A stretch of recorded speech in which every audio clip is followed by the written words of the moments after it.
sebuah karya cerminan agung yang menerapkan kearifan anak bangsa dan juga keunikan keragaman dilestarikan dengan sumber-sumber alam yang sedia ada dan juga desain-desain yang mereka bentuk.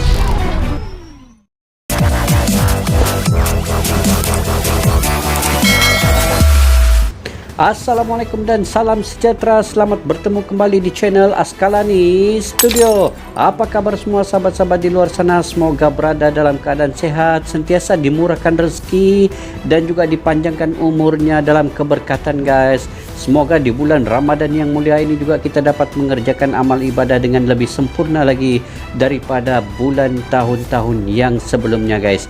Oke, insyaallah hari ini kita bertemu lagi di channel ini untuk membincangkan satu video yang begitu unik sekali ya.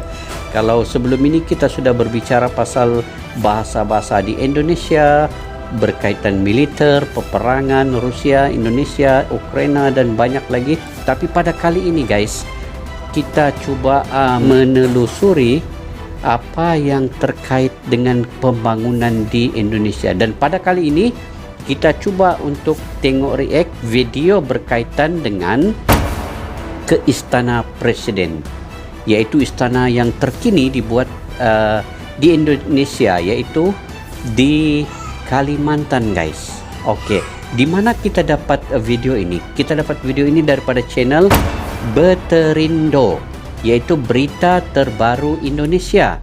Oke, kepada yang baru bertemu channel ini, yaitu Beterindo, berita terbaru Indonesia, bolehlah kalian subscribe, like, share dan komen, guys.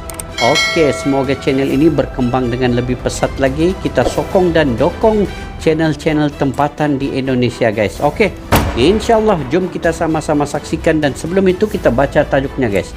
Tajuknya ialah cantiknya kediaman presiden di ibu kota baru, bukan lagi warisan Belanda. Oke, apa maksudnya bukan lagi warisan Belanda, guys? Jom kita sama-sama saksikan. Za.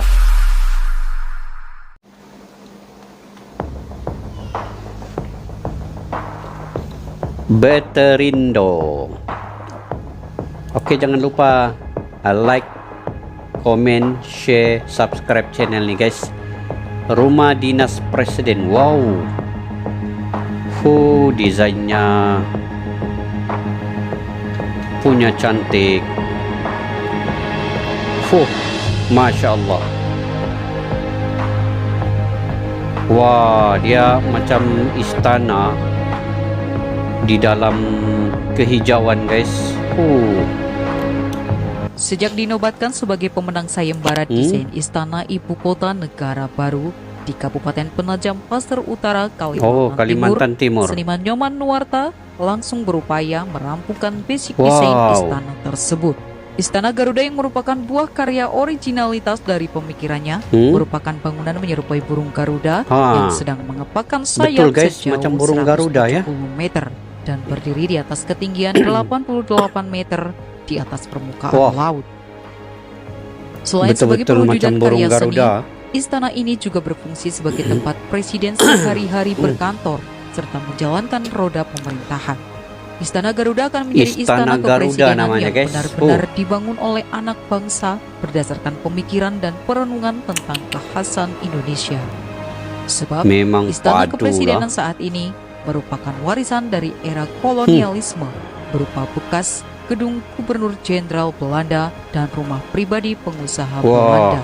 Istana Garuda akan menjadi era baru bagi bangsa Indonesia yang akan memiliki gedung istana kepresidenan yang dibangun sendiri untuk kepala negara, kata Nyoman Nuwarta. Macam ada Tasik lagi, guys, di dekat kawasan mengenai simbolisasi burung Garuda, Nyoman beralasan Garuda sudah menjadi milik bangsa Indonesia ketika Garuda Pancasila ditetapkan sebagai lambang negara.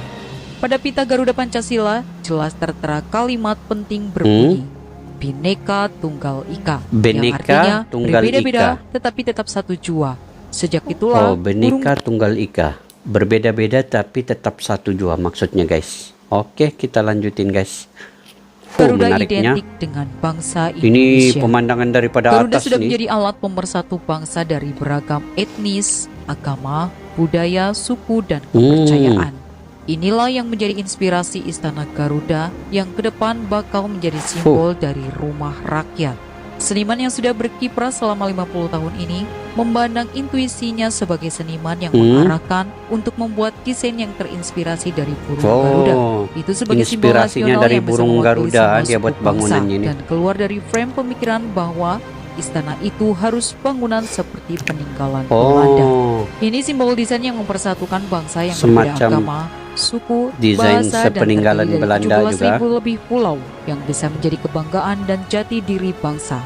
Keberadaan Istana Garuda juga akan memberikan dampak positif bagi dunia pariwisata seperti keberadaan GWK di Bali, tegasnya.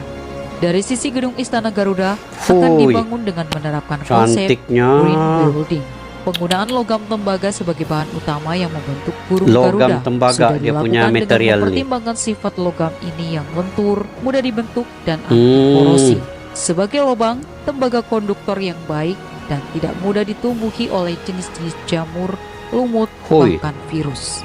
Pada bagian permukaan, logam ini akan dibentuk menjadi bilah-bilah berupa garis-garis vertikal yang membentuk sosok Garuda dan akan berfungsi sebagai macam burung Garuda. Bilah-bilah itu akan menjadi peredam sinar matahari agar tidak langsung menerpa dinding kaca di belakangnya.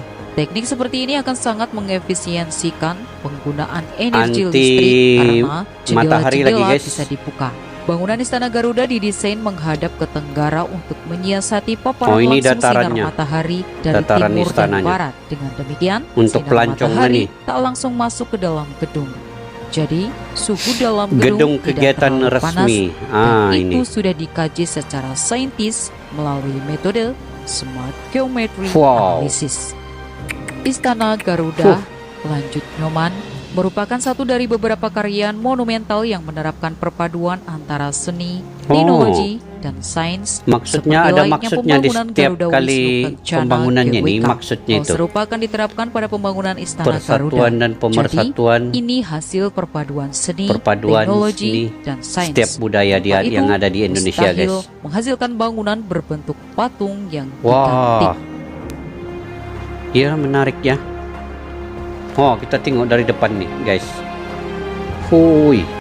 Ini macam kepala burung yang di tengah nih dengan sayapnya melebar begini. Ini memang betul-betul cantik lah dia buat nama nih Istana Garuda. Sebab Indonesia ini kan dikaitkan dengan perlambangan Garuda, itu melambangkan kesatuan dalam rumpun suku-suku yang ada. Oke, kita lanjut, guys. Ya, menarik ya.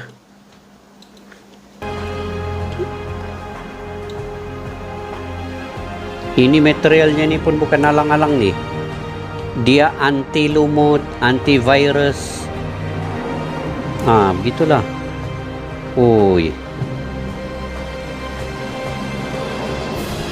Ini idea Pak Jokowi ya, yang membuat desain begini. Di era Jokowi ini memang banyak pembangunan, guys.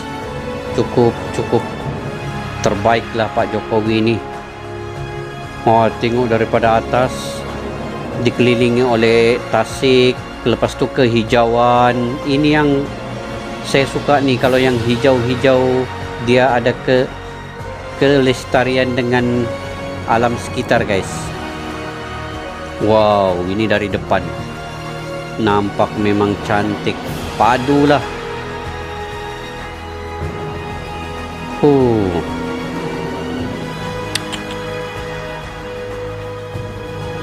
Oke, guys. Padu, Masya Allah, guys. Begitulah keadaan yang sekarang ini ada di Kalimantan ya.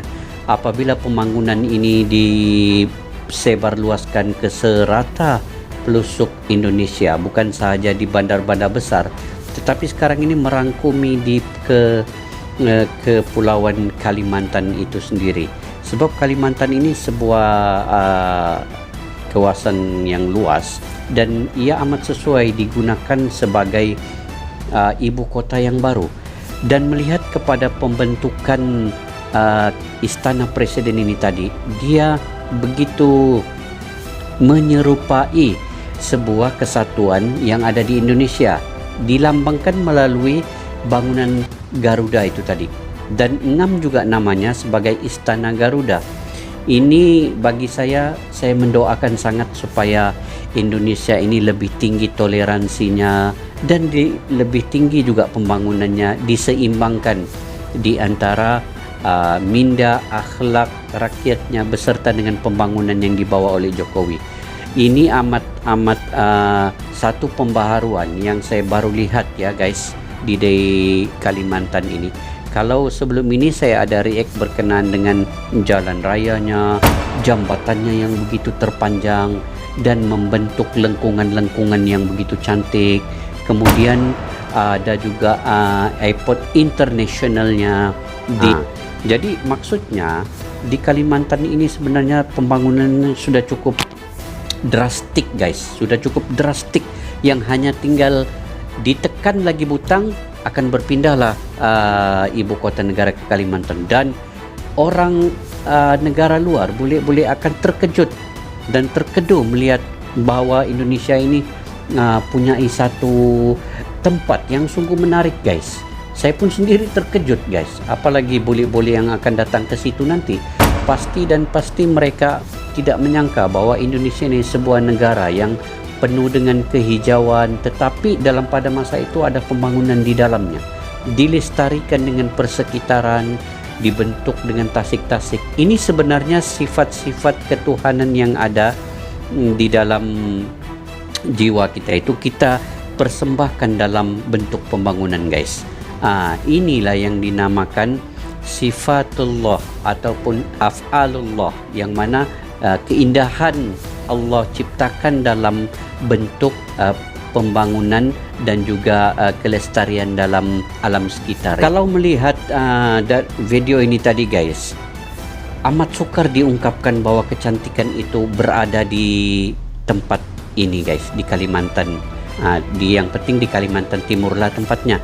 Amat susah untuk kita ungkapkan. Kalau dalam bahasa sastranya, sebuah karya cerminan agung yang menerapkan kearifan anak bangsa dan juga keunikan keragaman, dilestarikan dengan sumber-sumber alam yang sedia ada, dan juga desain-desain yang mereka bentuk, yang membentuk seperti burung Garuda itu menampakkan itulah Indonesia sebenar-benar dalam jiwa rakyatnya guys.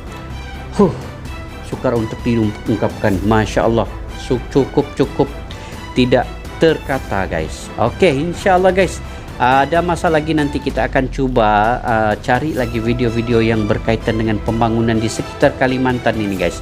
Kita coba react, kita coba buka minda, kita coba untuk mengulas, untuk mengomentarnya dengan secara yang positif, untuk sama-sama kita dapat membina Indonesia Raya ini setanding dengan negara-negara maju ketika ini. Dan akhir sekali guys, akhir kata dari saya doakan semoga semua pembangunan yang dibawa oleh Pak Jokowi dan Indonesia kini berjalan dengan lancar, dan semoga ia akan berjaya satu hari nanti. Oke, insya Allah kita berjumpa lagi. Jika kalian punya pandangan pendapat sendiri, boleh komentar di bawah guys. Jangan malu-malu, nanti kita baca komentarnya guys. Tiada masalah, cuma saya kadang-kadang tidak membalas, tetapi saya akan baca semua komentar-komentar yang ada di bawah video ini nanti. Oke, sekian, salam serumpun, salam silaturahim, salam muafakat seduluran. Assalamualaikum, bye bye.